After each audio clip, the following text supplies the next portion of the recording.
Muy bien, buen día a todas y a todos. Es un placer que nos acompañen aquí. Para mí me siento muy congratulado con la presencia del doctor Hugo José Suárez. Antes de que les comente quién es el doctor Hugo José Suárez, déjenme decirles que por allá del año 2010, más o menos, llevó una feria de libros, textos de la UNAM, ¿no? Y yo me encontré con un texto que se llama Tertulia Sociológica. Y me pareció así como que, bueno, un académico que hace una serie de entrevistas a personajes de la sociología, y ahí fue mi primer acercamiento con el doctor Hugo José Suárez, ¿no? Yo salí corriendo y le saqué fotocopias al texto, a la entrevista de Bernard Laguirre, y se las compartí a mis alumnos en aquella ocasión, ¿no?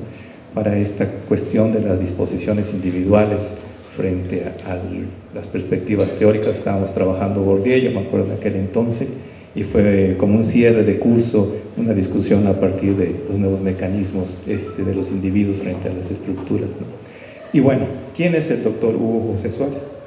Es investigador titular B de tiempo completo del Instituto de Investigaciones Sociales de la UNAM, es doctor en Sociología por la Universidad Católica de Lovaina, Bélgica, es investigador visitante de la Universidad de Columbia, también es miembro del comité de redacción de revistas como la Revista Internacional de Sociología de la Religión y la Revista Mexicana de Sociología.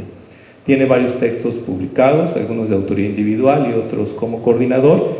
Entre los personales tenemos Creyentes Urbanos, Sociología de la Experiencia Religiosa en una Colonia Popular en la Ciudad de México, del año 2015, Creer y Practicar en México, un libro colectivo del 2014, Sociólogos y Sociología, coordinador del 2014 también, el texto que les acabo de mencionar, de Tertulia Sociológica del año 2009 y otros más. Asimismo, él tiene varias publicaciones en revistas especializadas y también ha dictado una serie de conferencias en Estados Unidos y otros países de América Latina. Bueno, es miembro del Sistema Nacional de Investigadores nivel 3 y con especialización, y yo creo que para algunos alumnos que estamos aquí del área de Sociología de la Cultura y algunos compañeros que han trabajado temas de religión, es especialista en estos temas y son sus áreas de interés. Pues le agradezco mucho la visita al doctor Hugo José Suárez, y bueno, escuchémoslo. Bienvenido. Bueno, buenos días. Primero quisiera empezar agradeciendo enormemente la invitación. Cuando me llegó, no sé quién exactamente me escribió, creo que fue un estudiante o no sé si tú o alguien. Y bueno, me dio muchísimo gusto por muchas cosas. Primero porque normalmente, pero sí, la FES de Aragón, que es un lugar donde he tenido estudiantes, siempre en los encuentros de estudiantes me invitan a que platiquemos algunas cosas, lo que estoy haciendo en ese momento. Y es un gusto enorme porque en verdad yo creo que estos formatos de división entre investigadores y sociólogos, particularmente en la UNAM, y profesores, particularmente en la UNAM, a menudo no nos permite entender este ritmo que van teniendo los estudiantes, y estas semanas que hay de encuentros de estudiantes son fabulosas, porque uno puede realmente intercambiar con la manera como los estudiantes están viendo las cosas, con cuáles son sus problemáticas, por qué están haciendo, cuáles son sus temas, en fin. Y si algo me gusta, les juro, más que ir a las reuniones internacionales donde entre colegas nos platicas 10, 15 minutos sobre tu investigación y después te vas, prefiero 1000 veces estar en los encuentros con estudiantes donde realmente uno puede interactuar, y realmente lamento mucho el no poder, me hubiera gustado venir el viernes para poder quedarme el fin de semana y que me lleven ahí a saber cómo es Jalapa by Night, pero bueno, tuve que venir ayer y tengo que ir mañana, tengo clases, en fin, cosas. Pero creo que es de los momentos más padres que uno tiene, y realmente les agradezco enormemente que me hayan invitado. Además, es muy especial porque yo vine aquí a la Universidad de Jalapa hace como 13 años ya, cuando recién había llegado a México. Yo soy boliviano de origen, y llegué a México, estaba viviendo en Guanajuato, y en la Universidad de Guanajuato, y ahí había un evento sobre religión, precisamente aquí en la universidad, aquí en Jalapa, y me acuerdo que fue el primer viaje que realicé y que fue padrísimo, y bueno, pues estuve aquí, me acuerdo haber estado por la plaza y haber dado unas vueltas y haber estado aquí en la universidad. Entonces cuando llegó la invitación dije, no, pues qué bueno, voy a poder otra vez ir a ese lugar tan padre 10 años más tarde. Y luego también me daba muchísimo gusto poder hablarles sobre algo que estoy investigando. Entonces por eso puse inicialmente vamos a hablar sobre las creencias de los mexicanos contemporáneos. Entonces, bueno, eso en verdad les agradezco enormemente, es realmente un gusto, y ojalá que a partir de aquí podamos empezar a abrir más bien un diálogo que vaya resonando y que vaya teniendo otro tipo de intercambios más.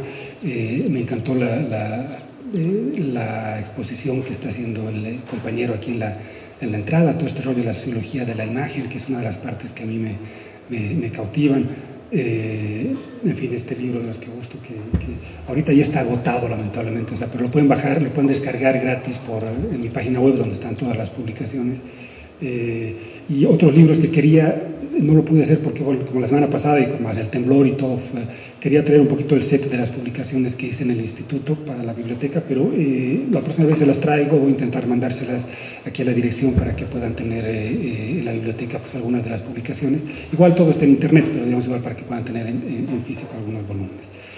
Entonces, muchísimas gracias, en verdad, que es un gusto y es un honor estar aquí con ustedes, además empezando esta semana de la sociología, que es algo que se debería hacer en todas las universidades, todos los estudiantes deberían tener el impulso que ha dicho el compañero de ponernos a reflexionar las cosas sobre cómo ser y hacer sociología. Bueno, sobre lo que quiero que platiquemos esta mañana, les había dicho primero, hablemos sobre la cuestión de las creencias y en qué creen los mexicanos. Y porque estaba en ese momento, bueno, es lo que vengo trabajando desde hace tiempo, en fin, tengo una serie de cosas en esa dirección, y estaba en ese momento tratando de ver varios datos absolutamente cuantitativos, estaba viendo varias encuestas, estaba viendo el INEGI, para ver dónde se van ubicando ahorita los mexicanos, dónde nos vamos ubicando en términos de su relación con lo religioso, visto desde la parte absolutamente cuantitativa. Sin embargo, en el camino, porque no recuerdo bien cuándo fue la invitación, pero hubo varios meses y normalmente en el momento en el cuando uno lo invitan a hacer alguna cosa tienes que dar un nombre, y desde el momento al que diste el nombre al momento en el que estás parado frente al micrófono han pasado varios meses, entonces la cabeza va moviéndose en muchas cosas. En fin, ahorita el compañero me estaba preguntando sobre el temblor y lo religioso, es algo que nos acaba de mover a todos, y seguramente de aquí a 2 meses tendremos que poder dar una respuesta sobre eso. Entonces las cosas se van moviendo mucho. Entonces después dije, mejor, sin salirme del tema, o sea, no les voy a hablar de otra cosa, o sea, no les voy a hablar de Bolivia, de lo cualitativo, de cosas en lo que me meto también, sino tratar de ver algo que tenía más o menos archivado en mis reflexiones, que había ido recopilando varias cosas, que era tratar de comprender las transformaciones de la imagen de la Virgen de Guadalupe. Esto en el entendido sin salirme de la pregunta, ¿en qué creen los mexicanos? Tratar de mirar, se puede mirar en qué creen los mexicanos, se puede buscar esa respuesta de distintas maneras en distintos lugares de observación, pero tratar de ver en el comportamiento de la imagen, o qué hace la gente con la imagen. La imagen, digamos, diríamos que no se ha comportado mucho, no ha cambiado mucho en los últimos 500 años, pero sí que hemos hecho los mexicanos con la imagen. Ahora, déjenme decirle 2 cosas previas. Cuando el otro día ponía en mi Face, que no sé si somos amigos de alguien en Face, pero yo acepto a todos, entonces si es que alguien quiere, yo encantado, porque ahí es donde voy poniendo varias cosas. Ponía en el Face que iba a venir a dar esta charla, de hecho un estudiante del cual yo soy parte de su comité de tesis doctoral, que es protestante, que trabaja los jóvenes los jóvenes y la roca, hace una tesis padrísima donde dice cómo es que los jóvenes protestantes agarran, y el rock, que en algún momento había sido rock satánico, ahora agarran y también hacen lo que quieren con el rock satánico, y uno escucha y dice, no, esto sería rock satánico, y sin embargo es rock pentecostal. Esa es su tesis, que es padrísima. Bueno, él me dice, oye, pero estás cayendo en lo que todos los católicos normalmente más militantes dicen, y que lo dice el presidente, lo dice el Papa, lo dice la Iglesia Católica, que los católicos, los mexicanos somos guadalupanos, cuando no es cierto. Y le dije, tienes toda la razón, no es cierto, porque los católicos, los mexicanos son más grandes que los guadalupanos. O sea, si uno ve las estadísticas, si es que le creemos a la estadística, es decir, en quién se cree, un 80% va a decir que cree en la Virgen de Guadalupe. Entonces, ¿qué haces con el otro 20%?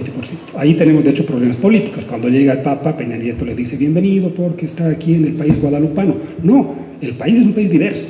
Y hay que empezar por eso. O sea, hay que empezar que el país es un país, por suerte, en los últimos años, diverso en sus formas de religión, en sus formas de creencia, ¿sí?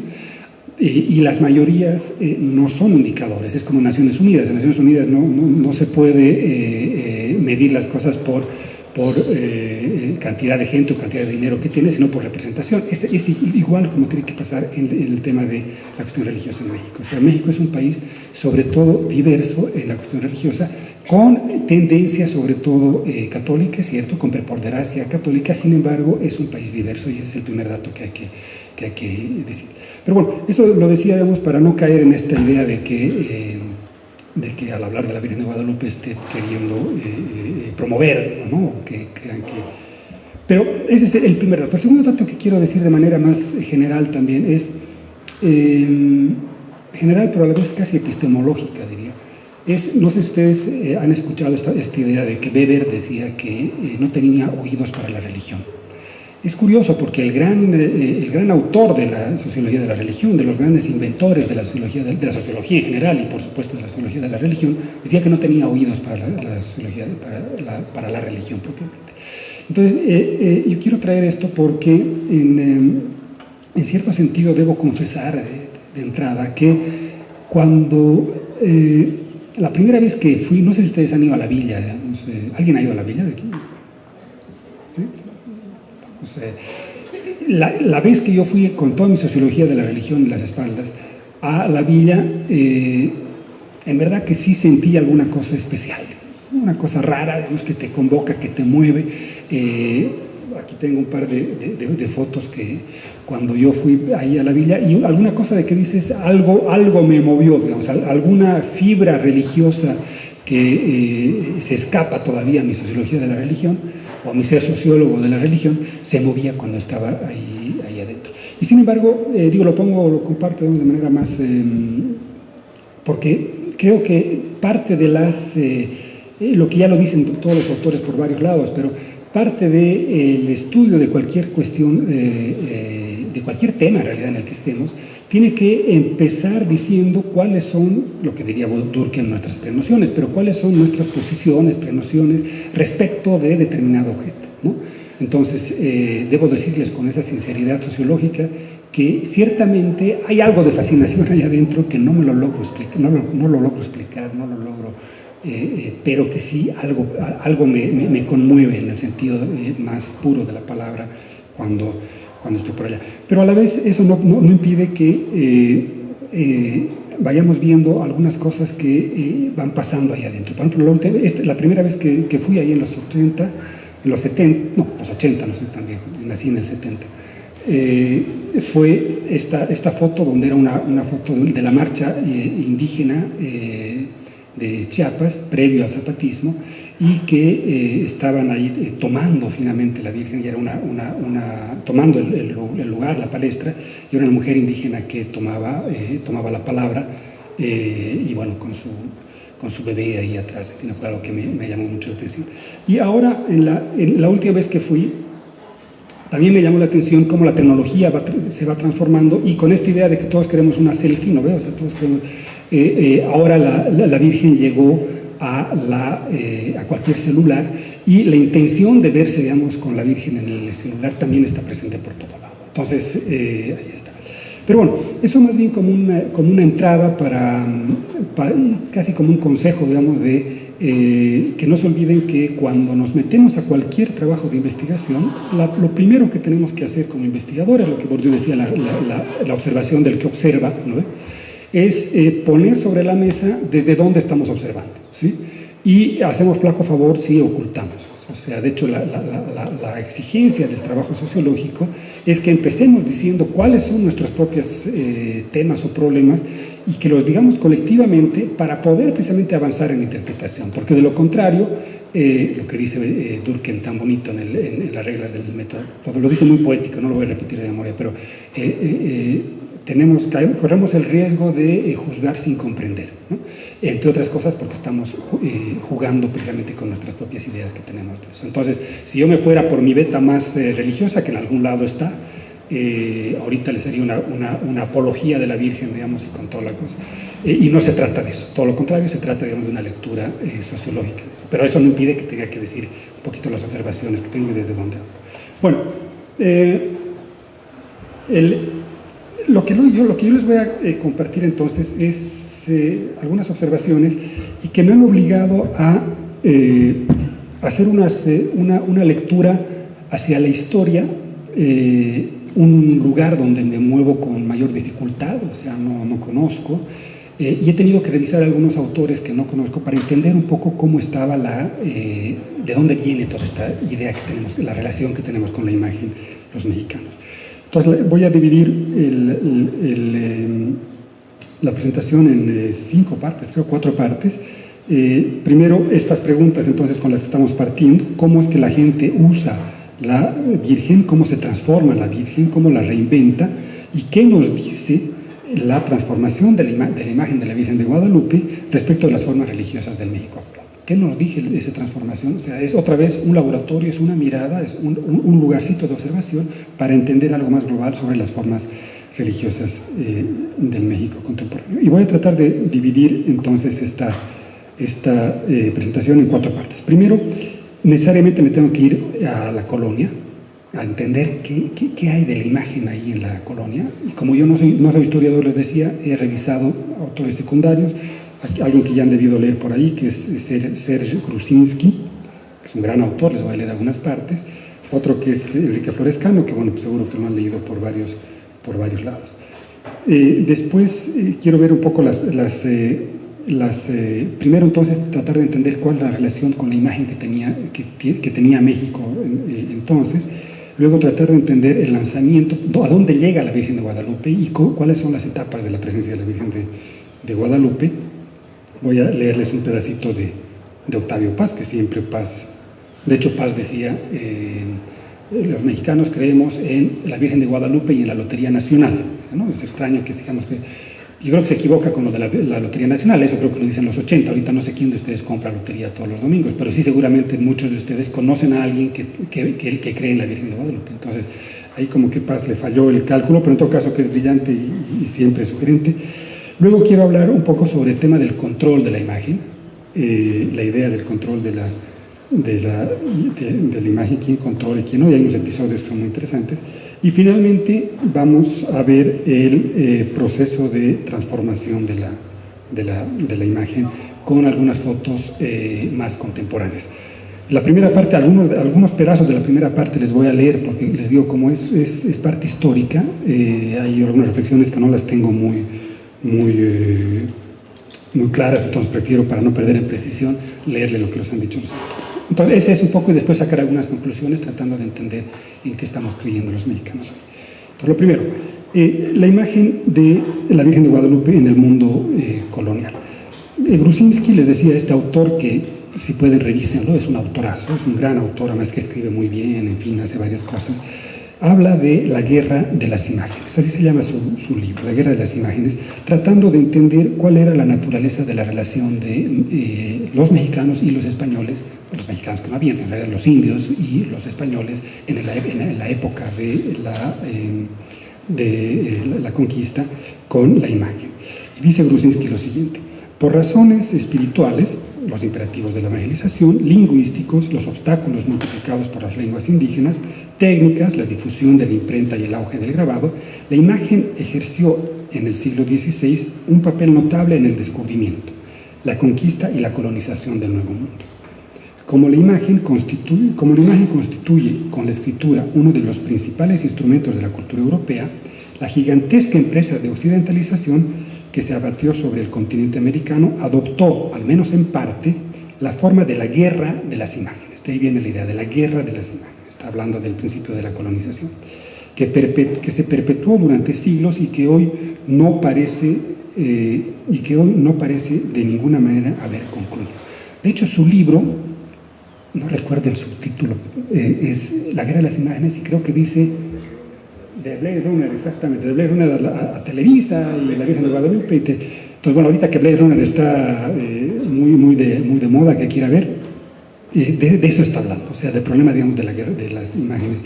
Y dice, no parece de ninguna manera haber concluido. Lo dice cuando publica este texto. Entonces, es importante ver que efectivamente el tema de la relación con la imagen en México, desde la época de la colonia, incluso en el momento prehispánico, es fundamental. Y ahorita vamos a ver un poco las características. Entonces, en este sentido, el rol de la imagen, estamos hablando de los primeros años de la conquista, es insustituible, inevitable e imprescindible. Y no solo eso sino es además una verdadera guerra, en el sentido más puro de la palabra. Es decir, tenemos en ese periodo un programa y política de la imagen, y a la vez entonces el fabuloso laboratorio de las imágenes, como dice Gruzinski. Hay que recordar 4 elementos de la relación entonces de los españoles con la imagen. ¿Qué tenían en mente los españoles con la imagen? Primer elemento es la relación entre política y religión, pero que tenían no solamente los agentes de la Iglesia, sino también los propios conquistadores. Fíjense lo que dice Gruzinski. El conquistador se consideraba investido de una misión espiritual. Su estandarte, siguiendo el modelo de Constantino, estaba adornado con una inscripción: seguimos el signo de la cruz y con ella venceremos. Primer elemento, la intención política va de la mano de la intención religiosa, ¿sí? Por otro lado están los agentes especializados de la evangelización, que son los sacerdotes, pero ese es paralelo, ¿sí? Este primer elemento es fundamental. Segundo elemento, los españoles, nos dice Gruzinski, ¿no? Ojo que todo es una lectura secundaria. Este nexo, dice Gruzinski, este nexo directo, esta familiaridad con los santos que se acompañaba de un amor ferviente a las imágenes. Estamos hablando de los españoles. Parecería que los conquistadores habían llegado a México con un cargamento de imágenes grabadas, pintadas y esculpidas, ya que, conforme avanzaban, fueron distribuyéndolas con generosidad entre los indígenas. Esto es muy importante porque, según dicen, y cuenta varios episodios, que por donde iban, por supuesto que no eran generosos, todos lo sabemos bien, era una conquista, pero a la vez iban dejando y regalando imágenes. Entonces, a quien veían entregaban una imagen, o sea, y las imágenes, entonces iban regando las imágenes que se iban distribuyendo por distintos lugares, y ellos tenían una relación con él. A la vez, es la parte, digamos, también más oscura,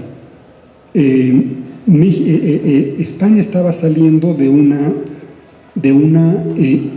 la construcción de la idea de idolatría, ¿sí? La construcción de la idea de idolatría muy potente, muy fuerte, que implicaba la destrucción y la absoluta intolerancia con la imagen del otro, ¿sí?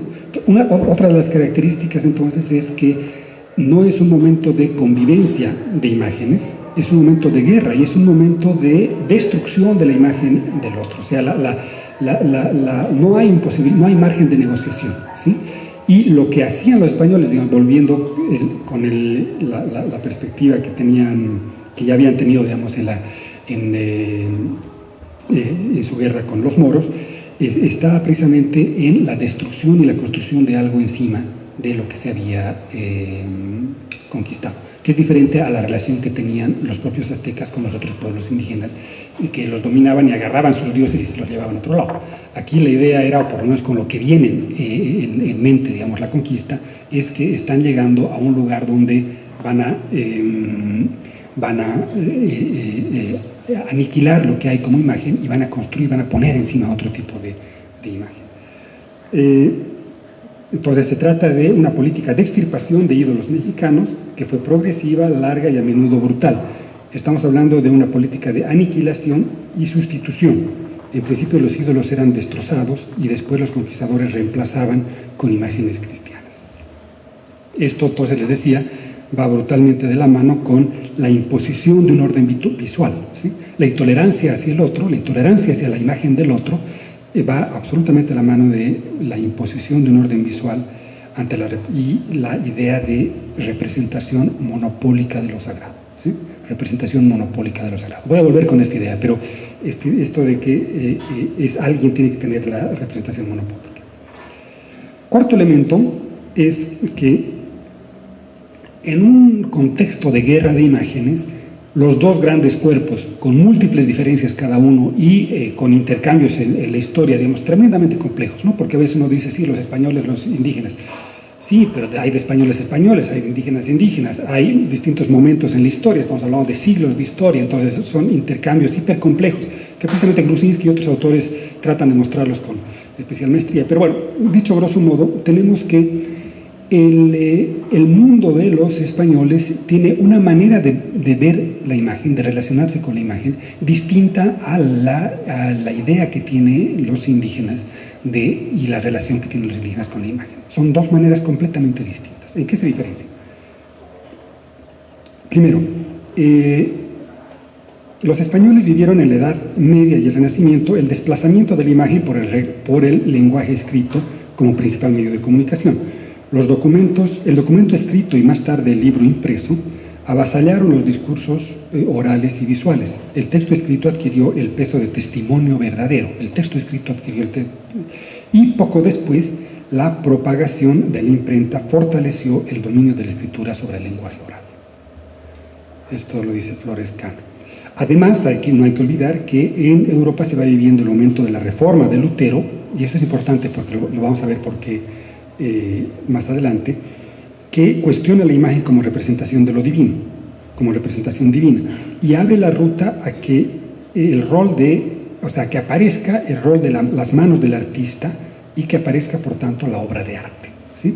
Lo que antes no se lo concebía de esa manera. Entonces aparecen los autores, aparece la obra de arte y es la era de los grandes autores.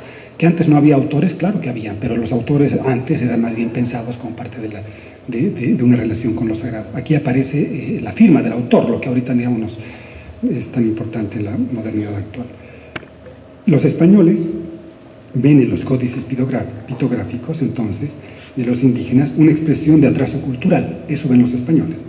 Y ven ídolos, y en su veneración ven idolatría. Recordemos que están saliendo de una guerra de idolatría. O sea, ahí Gruzinski hace un bellísimo trabajo de cómo es que se construye la idea de idolatría, ¿no? Históricamente, o sea, cómo es que se va construyendo, en qué consiste, porque eso no estaba ahí. Recuerden que el principio de los sociólogos, como dice Bourdieu, es tratar de entender por qué las cosas son de esta manera, siendo que podrían ser de otra.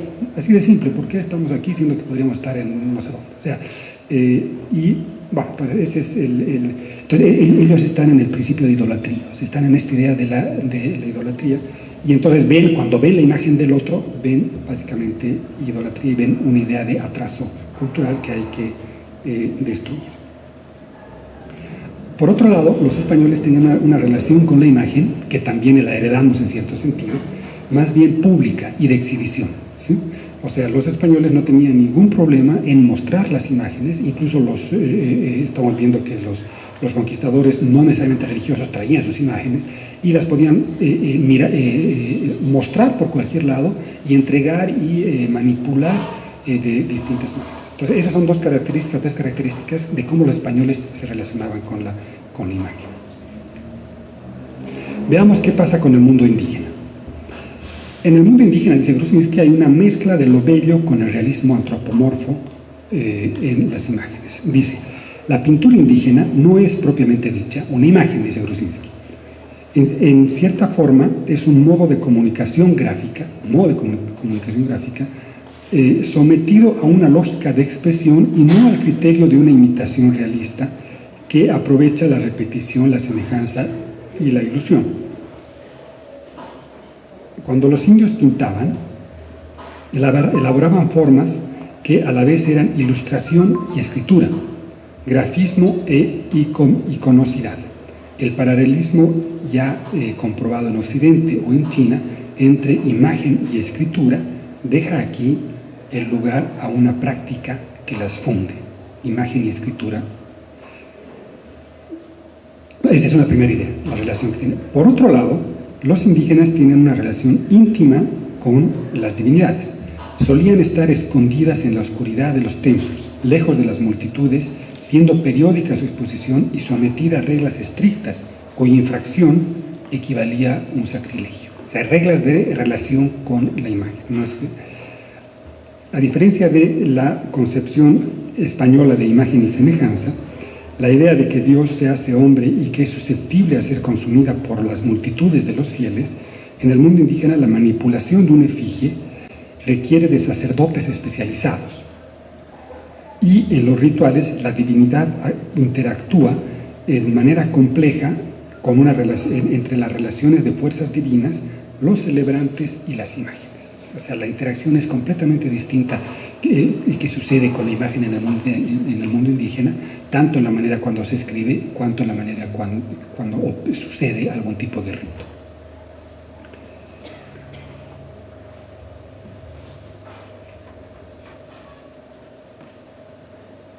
Todo esto llevó, toda esta relación, este encuentro y todos estos siglos, llevó a abonar a la aparición de la Virgen de Guadalupe. Les voy a leer esto. Las décadas y los siglos de lucha contra la idolatría y la expansión de las imágenes de la promoción de ermitas y oratorios en un proceso complejo de coexistencia y tensión de imágenes condujo la energía sagrada en una sola dirección. Aquí dice Gruzinski: a fuerza de ver las vírgenes y de oír hablar de Dios, los indios se pusieron a ver dioses por doquier y a llamar a todos Santa María. Eso me parece fundamental. O sea, a fuerza de, esto es Gruzinski, a fuerza de ver a las vírgenes y de oír hablar de Dios, o sea, ese es el contexto, digamos, de la colonización, los indios se pusieron a ver dioses por doquier y a llamar a todos Santa María. O sea, si entiendo bien esto, era un momento en el cual todo el mundo empezaba a llamar a Santa María a lo que veía. Tal vez sin buscarlo explícitamente, el ambiente colonial respecto de la imagen creó una plataforma para sostener en una sola figura lo que sea suficientemente flexible como para canalizar, absorber, atraer, representar a sectores sociales de todas las creencias. Los años de evangelización fueron abonando, o incluso sin saberlo o sin quererlo, a la aparición de un símbolo capaz de aglutinar y concentrar, de unificar las aspiraciones de identidad de contrastados sectores de la población. Es en ese contexto particular, que sucede lo que después se narra, vamos a ver, como la aparición de la Virgen de Guadalupe. Esto, me imagino que todos ustedes la deben conocer, digamos, si es un auditorio de estudiantes mexicanos, pues todos han escuchado o han visto, digamos, qué sucede, digamos, pero nomás para recordarles es esta historia de que Juan Diego pasa por el cerro del Tepeyac, se encuentra con la Virgen, va y le quiere comunicar esto al obispo, el obispo no le cree, tiene que volver a ir, hay varias apariciones, y en la última aparición es que va y le muestra las flores, que cuando se la riega aparece la Virgen de Guadalupe. Esto que todos ustedes lo saben, seguramente en otros contextos no, es el mito, es la narración más extraordinaria del Nicano Powa, donde se supone que es la aparición de él. Entonces, eso es lo que se cuenta, eso es lo que se sabe, digamos, como la parte más. Pero, ¿qué es lo que nos dice Gruzinski de todo esto? El nacimiento, digamos, de eso que después se conoce de la manera que les vengo de referir, no es un nacimiento espectacular, o sea, no hay, de hecho, ningún nacimiento de un culto es espectacular, o sea, los cultos hasta ahorita, digamos, de lo poco que, no de lo poco, o sea, de lo que he estudiado en estos temas, los cultos no son una iniciativa burocrática, ¿sí? O sea, un culto no tiene éxito porque se le ocurra al presidente, al sacerdote, al papa, que tenga que tener éxito. no se puede inaugurar un culto, entonces no se ponen los reflectores. Entonces esto es muy claro. Después lo que va sucediendo es que efectivamente los cultos se van convirtiendo, van funcionando o no, van realmente adquiriendo formas o no, pero no son una invención rápida, no son una invención fácil. Y con Guadalupe tampoco es una invención fácil. O sea, lo vamos a ver precisamente como esta primera narración, que ahora la conocemos como la narración de la aparición de la Virgen, es una narración que durante un siglo, durante menos de un siglo, fue absolutamente olvidada, ¿no? ¿Cuál era la intención inicial? Dice Gruzinski. La intención inicial es que Montúfar, que era el arzobispo de la época, quería seducir a los indios proponiéndoles una forma de cristianismo más compatible con la tradición autóctona, o al menos capaz de inscribirse menos brutalmente en la huella de las prácticas antiguas. Quería seducirlos para sustraerlos al imperio de los pastores franciscanos, ya que el prelado exhortaba a toda su grey, incluidos los indios, a rendir un culto a la guadalupana, cuyas virtudes milagrosas exaltaba sin intentar dar origen sobrenatural a la imagen. No era lo que él estaba buscando. O sea, lo que él estaba buscando en el momento en el que crea la imagen no es la exaltación sobrenatural, no es esa lectura, digamos, mágica, sino más bien dar a la feligresía un tipo de práctica y que se venere esa divinidad. Sin embargo, lo curioso de esto es que durante 80 años es bastante,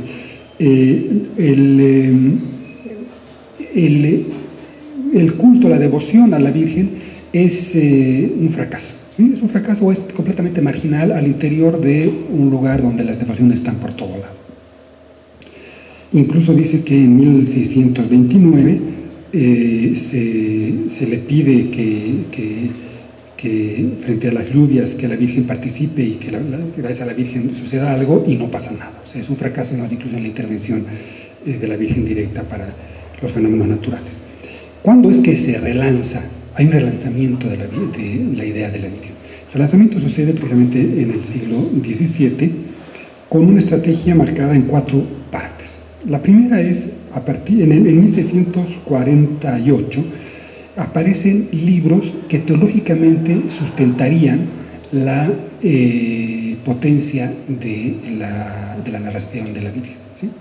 Es decir, los grandes intelectuales de la época, los jesuitas y varios sacerdotes que eran notables, se encargan de escribir textos que den un sustento teológico a lo que estaba pasando. Entonces hay varios libros que van en esa dirección.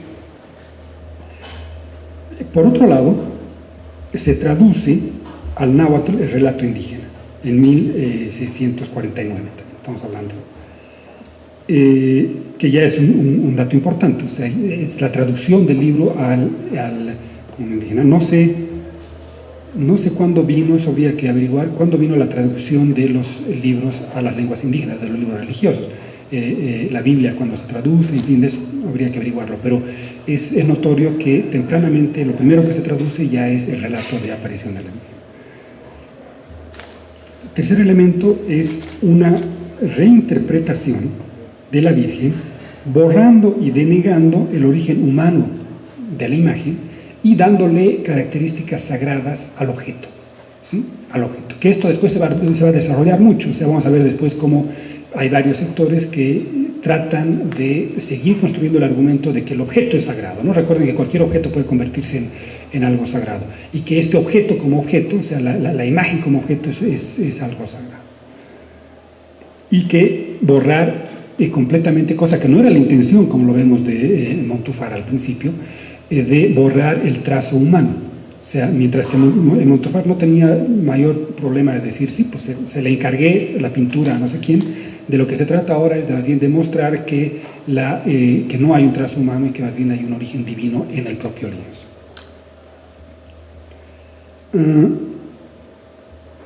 Y por último, la incorporación del 12 de diciembre en el calendario oficial de la fiesta de la Virgen de Guadalupe, ¿no? O sea, ya recuerden que la Iglesia funciona, el catolicismo funciona, digamos, sociológicamente, como una institución que en el tiempo va institucionalizando determinadas cosas, ¿no? Va institucionalizando a los santos, va institucionando las fechas, y le funciona bastante bien cuando lo logra, pero para que pase es importante.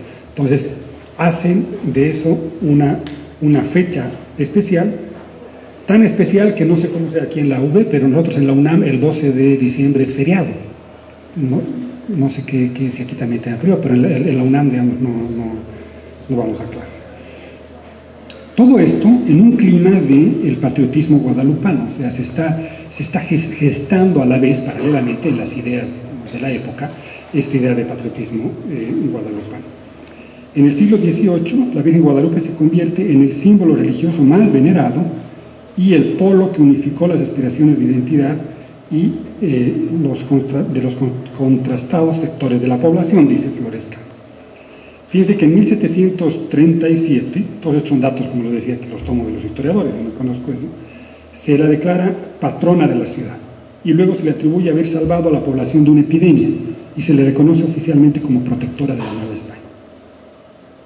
En estos homenajes, argumenta Flores Cano, la imagen de la Virgen se entrelazó con el escudo de armas de la antigua Tenochtitlán, el águila y el nopal, y al unirse estos dos símbolos fundacionales desencadenaron el movimiento patriótico avasallador. Fíjense lo que dice Flores Cano de estas dos imágenes de acá, ¿sí? Dice, quizás, esto es Flores Cano hablando de las dos imágenes, tomado de su propio libro, quizás la unión entre el antiguo escudo de armas de Tenochtitlán con la imagen de Guadalupe fue el acontecimiento histórico y visual más importante de ese tiempo. La fusión entre la antigüedad prehispánica y el símbolo religioso más venerado por la población dotó a estas imágenes de una penetración excepcional. La imagen de la Virgen, fundida con las armas de Tenochtitlán, se convirtió en la representación más genuina del reino de la Nueva España. Era el símbolo propiamente de lo mexicano. Unía territorio igualmente ocupado por los mexicas con el sitio milagrosamente señalado para la aparición de la Madre de Dios. Eso es Flores Cano. De ahí a nuestros días, voy a hacer un salto mortal, de ahí a nuestros días la presencia de las formas de la Virgen es múltiple y vamos a volver, digamos, ahí. Ustedes pueden revisar cualquier episodio, digamos, de la historia y en todos los episodios van a encontrar que si el cura Hidalgo, que si no sé quién, no sé, los revolucionarios, que todos van a agarrar, o sea, la presencia de la Virgen, la imagen de la Virgen de Guadalupe va a estar siempre presente en los distintos episodios. Ahora bien, tengo la tesis de que, que es lo que voy a tratar de mostrarles, que precisamente en esos siglos de historia, el manejo de la imagen de la Virgen no fue especialmente manipulado, que es lo que sucede precisamente en los 80s. Manipulado en el mejor sentido de los términos, o sea, no fue transformado, no fue, que es lo que vamos a ver al rato. ¿Y qué nos dice Octavio Paz de todo esto? Les voy a leer dos párrafos largos, nomás porque leer Octavio Paz siempre es un deleite. Dice, Tonantzin Guadalupe, en cambio, este es el prólogo que hace Paz al libro de Guadalupe Quetzalcóatl de la Fría. Tonantzin Guadalupe, en cambio, cautivó el corazón y la imaginación de todos. Fue una verdadera aparición, en el sentido luminoso de esa palabra, una constelación de signos venidos de todos los cielos y de todas las mitologías, del Apocalipsis a los códices precolombinos y el catolicismo mediterráneo al mundo ibérico prehispánico. En esa constelación, cada época y cada mexicano ha leído su destino, del campesino al guerrillero Zapata, del poeta barroco al moderno que exalta a la Virgen con una suerte de enamoramiento sacrílego, del erudito de 600 al revolucionario Hidalgo. La Virgen fue el estandarte de los indios y mestizos que combatieron en 1810 contra españoles y volvió a ser bandera de los ejércitos campesinos de Zapata un siglo después. Su culto es íntimo y público, regional y nacional. La fiesta de Guadalupe, el 12 de diciembre, es todavía la fiesta por excelencia, la fecha central del calendario emocional del pueblo mexicano. madre de dioses y de hombres, de astros y hormigas, del maíz y del maguey, Tonantzin Guadalupe fue la respuesta de la imaginación de la situación de orfandad en que dejó a los indios la conquista. Exterminados sus sacerdotes y destruidos sus ídolos, cortados sus lazos con el pasado y con el mundo sobrenatural, los indios se refugiaron en las faldas de Tonantzin Guadalupe, faldas de madre montaña, faldas de madre agua. La situación ambigua de Nueva España produjo a una reacción semejante. Los criollos en las entrañas de Tonantzin Guadalupe vieron a su madre, a su verdadera madre. Una madre natural y sobrenatural, hecha de tierra americana y teología europea. Para los criollos, la Virgen Morena representó la posibilidad de enraizar en la tierra de Anáhuac. Fue matriz y también tumba. Enraizar es enterrarse. En el culto de los criollos a la Virgen hay la fascinación por la muerte y la oscura esperanza de que esa muerte sea transfiguración. Sembrarse en la Virgen tal vez signifique lograr la naturalización americana. Para los mestizos, la experiencia de la orfandad fue y es más total y dramática. La cuestión del origen es para el mestizo lo central, la cuestión de vida y muerte. En la imaginación de los mestizos, Tonantzin Guadalupe tiene una réplica infernal, la chingada, la madre violada, abierta al mundo exterior, desgarrada por la conquista, la madre virgen, cerrada, invulnerable y que encierra en sus entrañas a un hijo. Entre la chingada y Tonantzin Guadalupe oscila la vida secreta del mestizo. Bueno, hasta ahí es Paz. Bueno, como verán, Paz lo resume como solamente Paz lo puede hacer, pero finalmente esta idea de que la Virgen tiene la capacidad, la potencia desde ese momento hasta nuestros días de ser casi transhistórica y transsocial, étnica, ¿no? O sea, que atraviesa distintos grupos y que cada uno puede ver algo ahí adentro. Sin embargo, esto no impide, es el tercer punto, que desde el inicio de la conquista hay la preocupación, hacemos una pequeña marcha atrás, del control de las imágenes, ¿sí? El control de las imágenes. Decíamos que en México, en los años de la conquista, se vive una auténtica guerra de las imágenes que conduce a la imposición de un orden visual intolerante respecto a la representación del otro, ¿sí? Con la aparición de la Virgen de Guadalupe, esta dinámica de imposición de un orden visual intolerante respecto de la representación del otro continúa como había venido siendo antes. ¿Qué es lo que pasa? Dice que en el siglo XVI son tres las instancias que se ocupan de las imágenes. Son el virrey, los pintores y la iglesia. Y fíjense que en el primer concilio mexicano, en esos años precisamente, en el siglo XVI, se decide reglamentar la fabricación de las imágenes para acabar con lo que el concilio hablaba, las abusiones de pinturas e indecencia de las imágenes. Se busca el control de la creación y la difusión. La Iglesia pretende supervisar la fabricación, el comercio de las imágenes y su evaluación mercantil. Todos los frescos, todos los retablos, todos los cuadros de santuarios en la Nueva España deben ser visitados para conferirles una apariencia más conforme a la ortodoxia o abiertamente eliminar las obras apócrifas o indecentes. Fíjense la importancia de esta empresa, o sea, todas las vírgenes, todos los frescos, todos los retablos, todos los santuarios deben ser visitados, todo esto lo dice Grusinski, para ver si es que son conformes a la ortodoxia y para eliminar las obras apócrifas e indecentes. Quédense mucho con esta idea porque es creo que lo fundamental que empieza a entrar en crisis.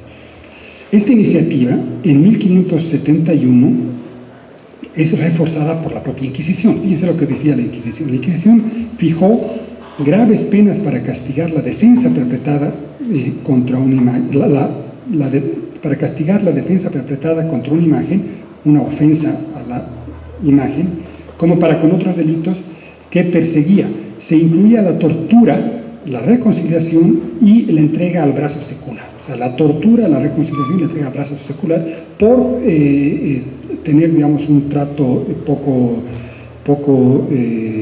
moralmente, digamos, cuestionable respecto de alguna imagen. Es muy importante pensar que en ese nivel estaba el tema del trabajo y del control de la imagen. Ahora, según cuenta la historia, a pesar de esa cruda legislación, los casos reportados, dice, en esa época, en los mejores años de la Inquisición, no son de gravedad y las penas en realidad son poco severas. Los casos graves eran otros, ¿no?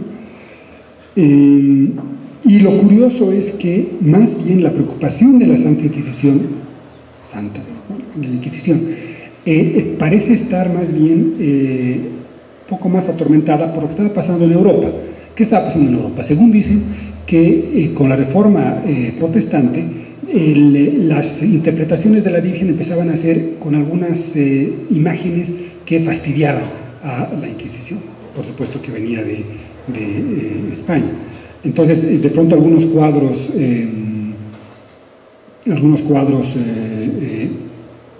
de pintores holandeses, en fin, mostraban, por ejemplo, hay una cosa que me pareció muy curioso, mostraban a la Virgen con cabellos sueltos, con el pecho solamente cubierto por una sutil capa de seda y el cuello descubierto por el niño Jesús entre sus brazos. Eso les irritaba, digamos, a la Inquisición. La Inquisición conserva durante toda la época colonial la misión de extirpar o corregir las imágenes defectuosas, de proteger el culto de las imágenes buenas. No está en juego, esto es importante, no está en juego la apropiación, reinterpretación por parte de los indígenas, más bien la inexactitud iconográfica, la calidad de la imagen, la consistencia teológica y la desviación interpretativa, la decadencia y el cuidado de la imagen piadosa. O sea, por lo que los está atormentando la vida a quienes están en la Inquisición, no es sobre todo el tema que la Virgen deje de ser una imagen piadosa, que aparezca más desnuda, que aparezca más sexuada, y no que los indígenas hagan algún tipo de movimiento, digamos, con la Virgen. No ese es el foco de la preocupación. Sin embargo, esta disposición es, digamos, jurídicamente brutal, que llega hasta la tortura para quien tenga una manipulación incorrecta de las imágenes. Y bueno, así es como durante siglos el control, habría que ver más los detalles, digamos, pero me los voy a saltar porque no me interesan. La intención de control de la imagen empieza a resquebrajarse a partir de los 80, ¿sí? Esa es la tesis fundamental. Por supuesto, la Inquisición ya no existe, pero ¿qué es lo que pasa? O sea, ¿cómo es que empieza a haber una modificación alrededor de la imagen religiosa? He conseguido ahí algunas imágenes súper interesantes. En los años 80, en el 84, ¿de dónde viene la primera ruptura? La primera ruptura aparece del mundo del arte y curiosamente del mundo del arte chicano, ¿no? En el 84 la pintora Yolanda López publica la portada de Fem, una imagen de Guadalupe caminando con un vestido que descubría las pantorrillas y con sandalias, ¿no? Era lo que Margarita Cires es una investigadora de la UAM de Xochimilco, que ha trabajado precisamente estas cosas, de quien retomo sus investigaciones, llama el cuerpo desacralizado, humanizado y terrenal, ¿sí? O sea, desde el arte empieza a ver ese tipo de imagen. Y si ustedes se fijan, aquí tenemos a la Virgen, digamos, no muy convencional, ¿no? Estamos hablando de 1980. Esta misma artista tiene tres cuadros, digamos, que son también muy interesantes, donde muestran a la abuela, la madre y a ella misma, ¿no? Entonces, la abuela está sentada, la madre está trabajando como costurera y ella está corriendo con el vestido levantado por las piernas, no en señal de sensualidad, pero sí en movimiento y con tenis, ¿verdad? Y colgándolo. Ahí estamos hablando de esta misma idea de mostrar el cuerpo desacralizado, humanizado y terrenal, o sea, mostrar que la Virgen también podía estar en otro tipo de situaciones. Después tenemos otras fotos, otros cuadros, también por parte de los artistas, estamos hablando de los artistas, que son sugerentes. Por ejemplo, tenemos de Mita Cuarón la imagen de la Virgen de Sandí, ¿sí? El desnudo no erótico. Entonces aquí tenemos a la Virgen, pero fíjense que no es una imagen sexuada, o sea, por más de que sea desnuda, no es erótica, pero ya empieza a ser, digamos, una transformación importante. El erotismo en la Virgen, que va a irritar mucho, viene después, viene con esas tres imágenes. La primera es de Rolando de la Rosa, en un cuadro que reproduce la imagen tradicional de Guadalupe y que sobrepone el rostro de Marilyn Monroe, que es el primero que vemos de este lado. Y que es igual al segundo, pero el segundo es una toma bastante chafa, entonces no sé qué, y no he encontrado la otra, a ver si, dicen que está en el Museo Nacional, a ver, la voy a ir a ver y si me dejan tomar una foto, pues la próxima se las traigo en mejor calidad. Y dice, a un lado, ni mi madre, ni mi hermana, y en el centro, sino de todos. Por su parte, el cuerpo deseante, lo llama precisamente Margarita Sires, se plasma en la obra de Alex Donis, Kissing Icons. No sé si han visto esta obra por ahí en el Face ha circulado varias veces, ya es antigua, pero es importante, donde juntaba líderes religiosos y políticos besándose, ¿no? Entonces de pronto tenías, no sé, a Obama dándole un beso a Saddam Hussein, no sé, cuestiones, digamos, muy provocadoras que te mostraban ahí a dos sujetos que en la vida se besarían, pues ahí, digamos, en un beso muy casual. Y en este caso, digamos, lo que tienes es el beso de María Magdalena con la Virgen de Guadalupe, ¿sí? Y no es poca cosa, porque estamos hablando de los dos extremos de la imagen de la feminidad católica, ¿no? La María Magdalena, que es la imagen de la prostituta, sexuada por excelencia, y Virgen de Guadalupe, que es más bien la imagen de la santa, ¿no? Ni siquiera de la santa, de la Virgen, o sea, de la Inmaculación. ¿Qué pasó con todo esto? ¿Cuáles fueron las reacciones? Las reacciones fueron tremendamente interesantes. Primero porque hubo, por un lado, amenaza de bomba en la revista FEM, la que publica la primera foto, pero también furibundas manifestaciones públicas y declaraciones. Rolando de la Rosa, el que hace el de Marilyn Monroe, provoca realmente un montón de cosas. Dice que el Comité Provida, que es un comité de la derecha católica, organizó marchas con algunas pancartas que decían: Virgen de Guadalupe, perdona estas obras sacrílegas, que ya no cuentan con valores patrios, decía otra pancarta. Una pancarta iba directamente dirigida al compañero de la Rosa, decía: Rolando de la Rosa, malnacido, traiciones a tu creador y a tu patria.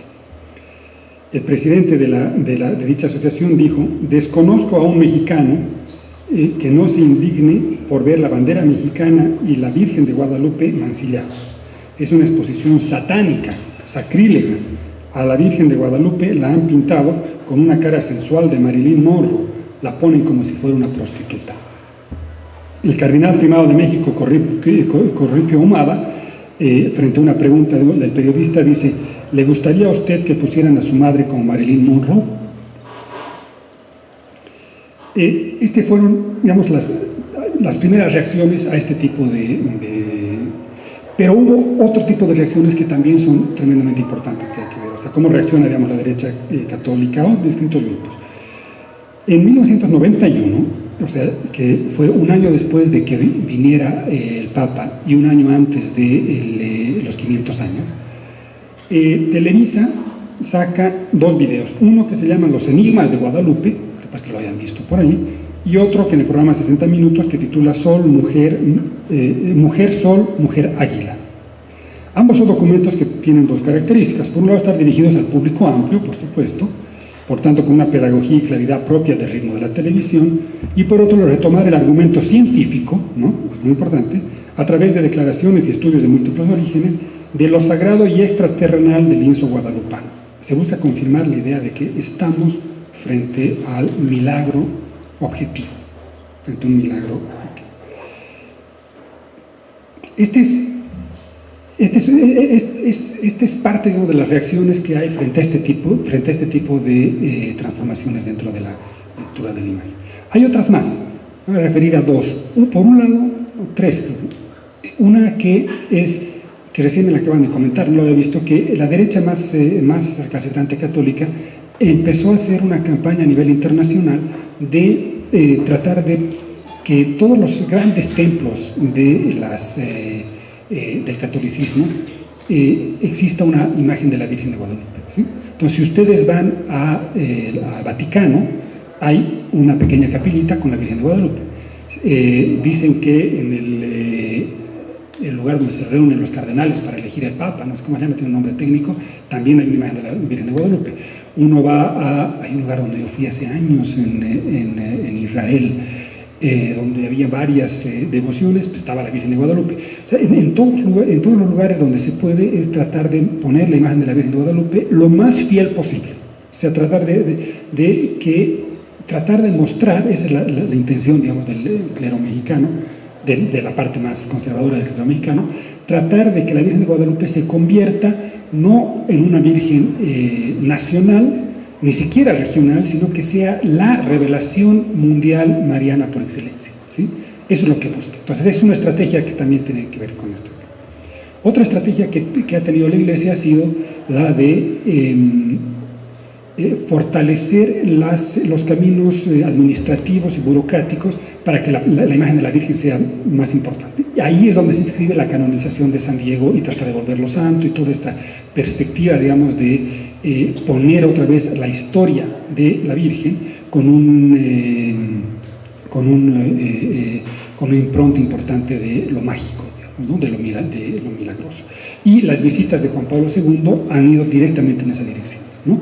O sea, es más, Juan Pablo como que se ha montado, digamos, se ha agarrado de la Virgen de Guadalupe. Tengo por ahí varias fotos, pero ustedes seguro que las han visto en todos lados. De hecho, seguro que si vamos a cualquier lugar donde vendan imágenes religiosas la vamos a encontrar, donde está Juan Pablo y la Virgen de Guadalupe. Entonces hay como que una intención de reforzar, digamos, reforzarse mutuamente y de penetrar, digamos, que la imagen de Juan Pablo penetre con mayor fuerza aquí en México y de fortalecer la devoción guadalupana.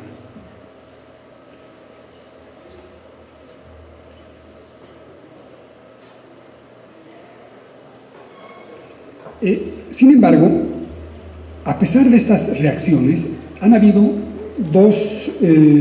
también dos o tres reacciones de otra naturaleza que también son muy importantes. Primero, hemos empezado a vivir en los 80, esa parte la tengo que investigar un poquito más, tengo unos amigos que han hecho investigaciones sobre eso, esta era de la era de las reapariciones de la Virgen. No recuerdo, creo que fue en el transcurso de los 90, pero cuando la Virgen empezó a aparecer por todo lado, ¿no? De pronto en el metro apareció una imagen de la Virgen, de pronto en el refrigerador apareció una imagen, en el árbol apareció una capacidad de aparición de la Virgen por todo lado y por supuesto que eso dinamizaba mucho. Entonces, una primera idea, la Virgen va apareciendo y bueno, pues la puedes ver en cualquier lugar.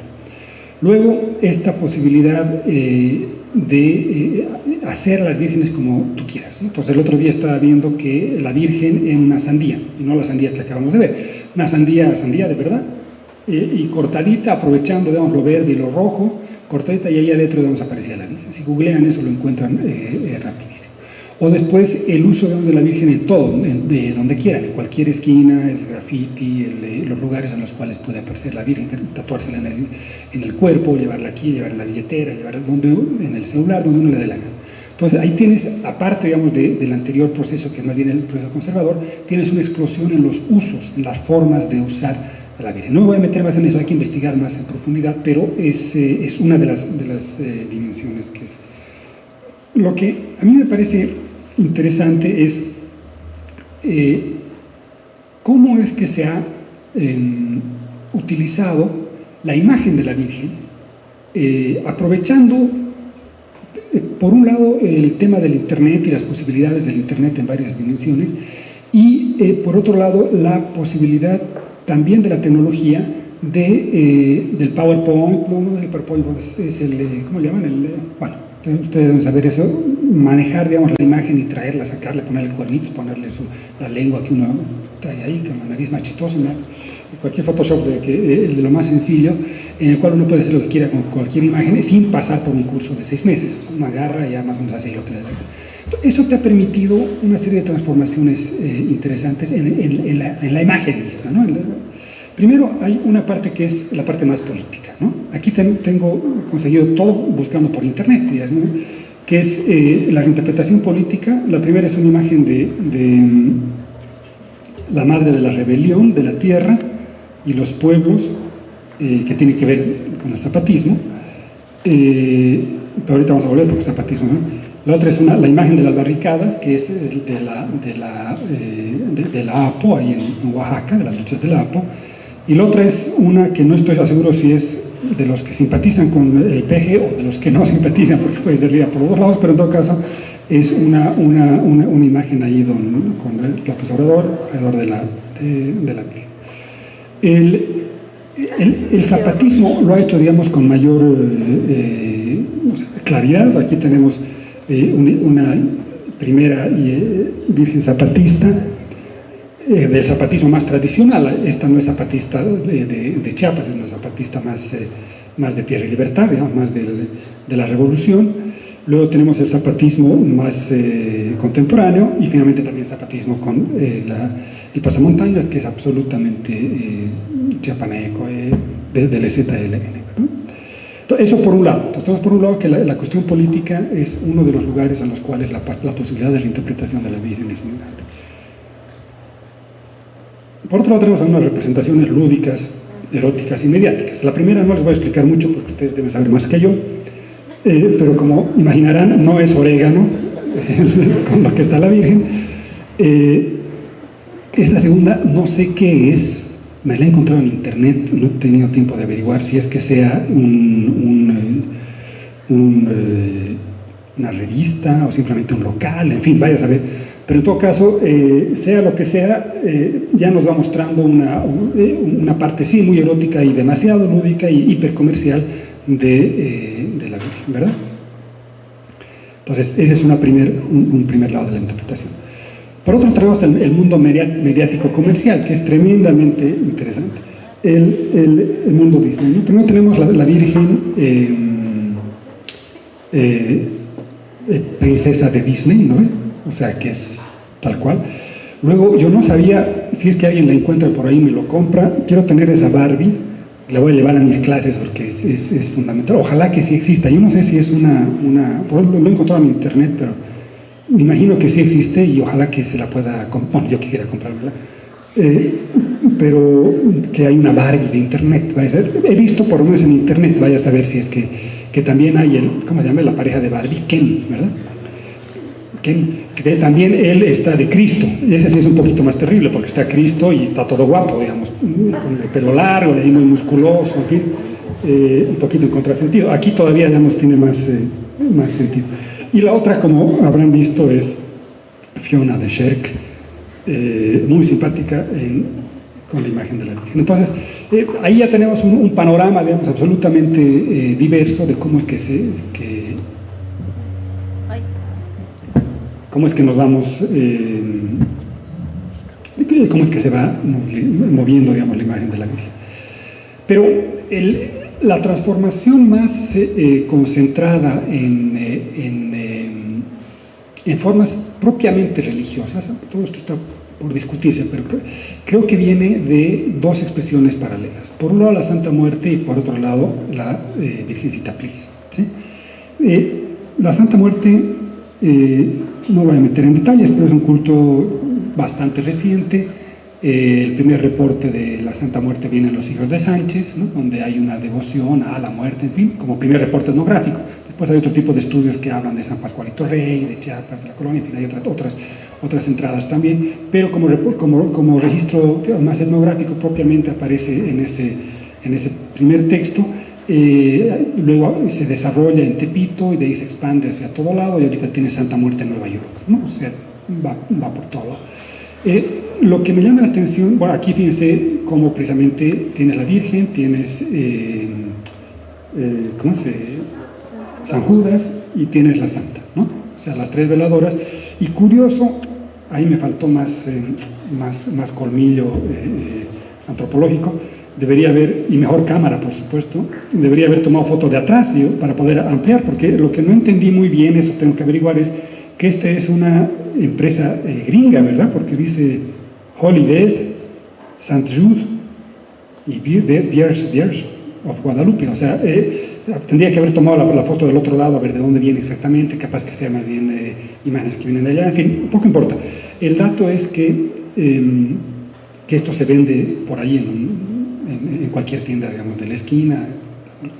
Ahora, entonces les decía, la Santa Muerte, lo que me parece importante de la Santa, no voy a meter en los detalles de esta forma de religión, pero es que se agarra la forma básica de los elementos fundamentales de la Virgen en una interpretación, porque la Santa es también otro tema que va por todos lados, es una cosa, digamos, muy amplia, muy diversa,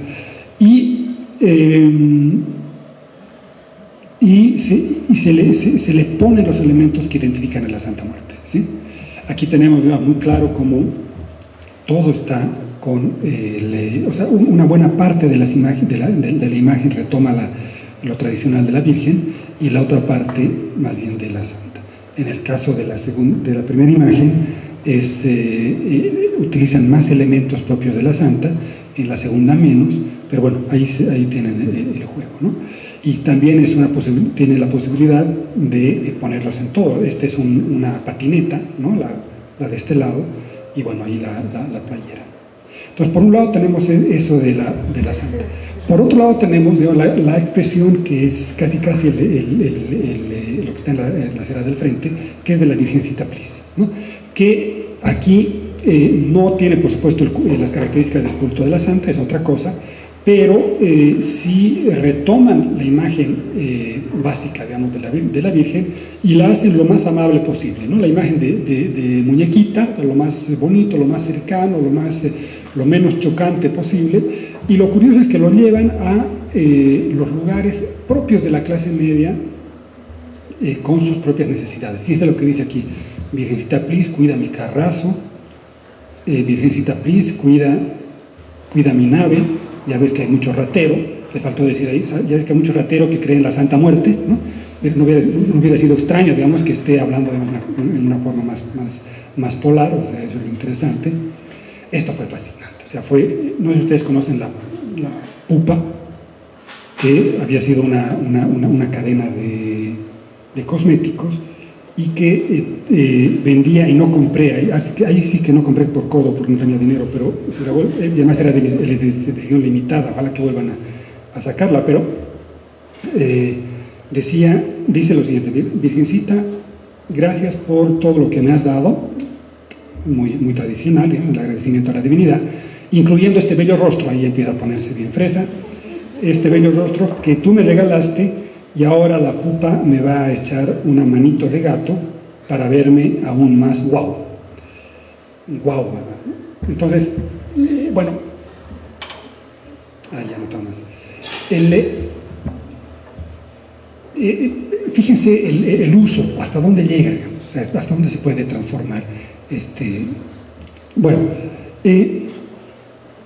dicho esto, 3 ideas conclusivas. Lo primero es que, por supuesto que, bueno, como hemos visto, la presencia y la idea de la imagen religiosa en México es fundamental, ¿sí? O sea, no es poca cosa y hay que meterse a estudiarla. 2, la presencia de la idea de la Virgen de Guadalupe es también muy importante y es sobre todo un laboratorio de observación, un lugar de observación. No sé si han leído ese libro que creo que todos los sociólogos debemos leer, Introducción a la Sociología, de Berger, donde dice: el sociólogo es el que tiene que mirar a través de la cerradura, ¿no? Si lo hubiera escrito ahora tendría que decir el que tiene que ver los muros de Face de todos los amigos, de todos, el que tiene que meterse hasta las conversaciones más íntimas, el que tiene que hackear hasta donde pueda. Ese es el sociólogo, digamos, no por morboso, por una morbosidad, digamos, intelectual, pero esta es una de las miradas del ojo de la cerradura para entender una serie de cosas. Tercero es, no sé si se han fijado, pero la eficacia de la brutalidad con la que decía la Inquisición de cómo iba a controlar la imagen y lo que quería hacer con la imagen, después la propia imagen de la Virgen, está completamente fuera de lugar en estos tiempos. Hay una reacción por parte de la derecha católica que tiene que ver con lo que hemos visto, con varios elementos de hacer de la imagen todavía más sagrada, utilizar hacerla más santa, las venidas del Papa, utilizar a Televisa para mostrar una imagen absolutamente milagrosa, etc. O tener este tipo de reacciones muy puntuales, pero ninguna tiene la repercusión que hubiera tenido, digamos, años antes. Es más, lo que acaba de haber como problema ahí en Guadalajara con este monumento, digamos, a la Virgen, que se llama sincretismo, muestra eso, muestra que unos cuantos católicos salen ahí a protestar y tal en Guadalajara, pero es parte, digamos, del asunto, pero no hay, vaya a saber hasta dónde lleva todo eso, pero ya no estamos hablando de un monopolio fundamental. Cuarto elemento, el tema del monopolio es un tema que atraviesa, o sea, ya lo han teorizado mucho los sociólogos de la religión. O sea, estamos en un momento en el cual la crisis del monopolio del sentido es fundamental. O sea, ya ni la iglesia, pero a la vez ni la familia, ni los medios, ni los partidos políticos, ¿verdad?, son los únicos que tienen el monopolio del sentido de la vida. Cualquiera de estas grandes instituciones que hace 30 años eran las responsables de marcar el horizonte y mostrar dónde era por dónde era el camino, ahora ya no son más las responsables. Ese es penúltimo, estamos en un momento en el que la individuación y la participación del creyente en la manipulación de lo sagrado es fundamental. Lo podemos ver aquí con las imágenes, uno hace lo que quiere con las imágenes, pero a la vez lo podemos ver con múltiples otras formas. Les puedo traer en otra ocasión, relatos de cómo la gente se relaciona con Dios. Una persona te dice, yo encuentro a Dios en el momento en el que como hongos alucinógenos y me voy a Oaxaca. Se vale, ¿sí? Esa es parte, digamos, de la experiencia religiosa. En este momento la experiencia religiosa atraviesa por sujetos creyentes, individuos creyentes, que construyen su forma religiosa como quieran. Y por último, estamos frente a lo que también autores han señalado como una religión de la vida diaria, ¿sí? La pregunta es, ¿de qué religión estamos hablando en el momento en el que una persona, para salir a atracar, se encarga a la Virgen, o en su versión Santa Muerte, y la otra persona, para que no la atraquen, pone una virgencita please en su coche? Estamos hablando de un tipo de religiosidad que no solamente es aquella trascendente de la que hablaba Durkheim y que tienes que tener una relación con el cosmos, sino de un tipo de religiosidad que se la puede ver en la vida diaria y que en la vida diaria está jugando algún tipo de rol diferente. Por lo tanto, estamos hablando de una experiencia bastante distinta, prometedora y, por supuesto, que nos va a dar mucho trabajo a los sociólogos de la religión.